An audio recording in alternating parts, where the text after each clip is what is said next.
इससे कोई फर्क नहीं पड़ता कि आप किस देश में रहते हैं। ऐसे पुरुष और महिलाएं हैं जिन्होंने आपकी स्वतंत्रता की रक्षा की आशा में अपने प्राणों की आहुति दे दी, और ये एक गंभीर बात है।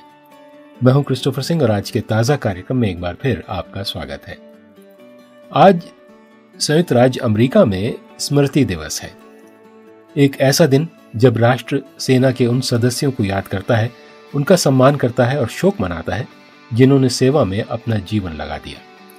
परंपरागत रूप से कोई भी स्मारक हमें किसी महत्वपूर्ण चीज की याद दिलाने के लिए एक संरचना है, लेकिन ये कुछ भौतिक ही होना जरूरी नहीं है।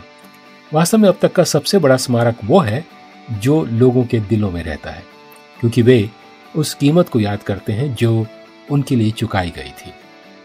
जब परमेश्वर ने इज़राइल को मिस्र की दास्ता से मुक्त किया तो प्रत्येक घराने को एक मेमने को मारना था और उसके खून को अपनी चौखनों पर लगाना था, ताकि मृत्यु का दूध उनके घरों और जीवन के ऊपर से गुजर जाए, जिसे अंतिम विपत्ति के रूप में परमेश्वर ने मिस्र पर भेजा था, ताकि फिरौन परमेश्वर के लोगों को जाने दे। और उस समय परमेश्वर ने आज्ञा दी थी। बाइबल में लिखा है, निर्गमन उसका 12 अध्याय 14 वचन में, और वो दिन तुमको स्मरण दिलाने वाला ठहरेगा और तुम उसको यहोवा के लिए पर्व करके मनाना। वो दिन तुम्हारी पीढ़ियों में सदा की विधि जानकर पर्व माना जाए। लेकिन ये आने वाले सच्चे उद्धार का केवल एक पूर्वाभ्यास था।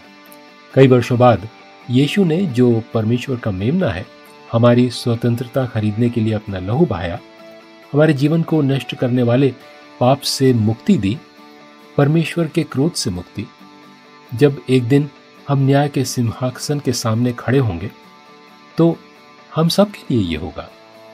राष्ट्रों के लिए यह अद्भुत है कि वे उन लोगों को याद करने के लिए एक दिन अलग रखें जिन्होंने स्वतंत्रता के लिए अपने प्राणों की आहुति दे दी।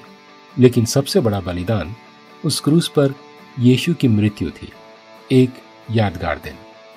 यह परमेश्वर का ताजा वचन है आज आपके लिए।